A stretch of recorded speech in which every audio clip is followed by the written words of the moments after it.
Journaliste emblématique des années Mitterrand, Edoui Plenel est resté pendant 10 ans le maître du journal Le Monde. Affaibli par les révélations de Pierre Péan et de Philippe Cohen, il a poursuivi sa carrière de redresseur de tort autoproclamé et de journaliste d'investigation aux méthodes contestées.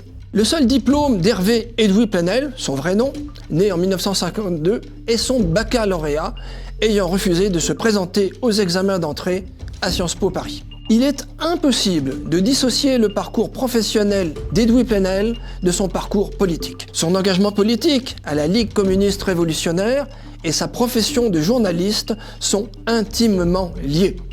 Il commence à écrire dès 1969 sous le pseudonyme de Krasny dans Rouge, l'organe de la LCR. L'année 1980 marque un tournant.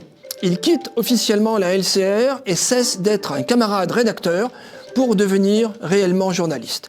Il entre au Matin de Paris, puis au service éducation du Monde. Il ne quittera le journal que 25 ans plus tard. En 2003, Pierre Péan et Philippe Cohen publient La face cachée du Monde, une enquête où le Monde est accusé, je cite, d'avoir insidieusement glissé de son rôle de contre-pouvoir vers l'abus de pouvoir permanent.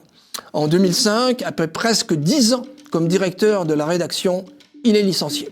Il rebondit en rassemblant 4 millions d'euros et en lançant en 2008 Mediapart, site d'information et d'investigation participatif sur Internet.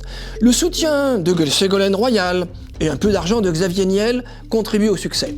Il vend ses parts en 2021 et promet à terme de procéder à sa succession à la direction. Mediapart est un vrai succès. Mais quelle est sa recette? La réponse est donnée dans un article posthume de Pierre Péan de septembre 2019.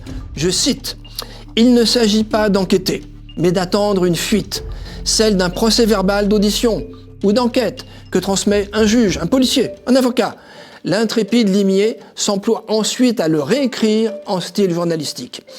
L'ascension de ce journalisme qui défraie la chronique découle ainsi d'une alliance de circonstances entre une petite fraction du monde judiciaire et une tête d'épingle du monde médiatique. » Fin de citation. Autrement exprimé, Mediapart vit largement de dossiers qui lui sont transmis par des magistrats et des policiers, puis remis en forme et publiés.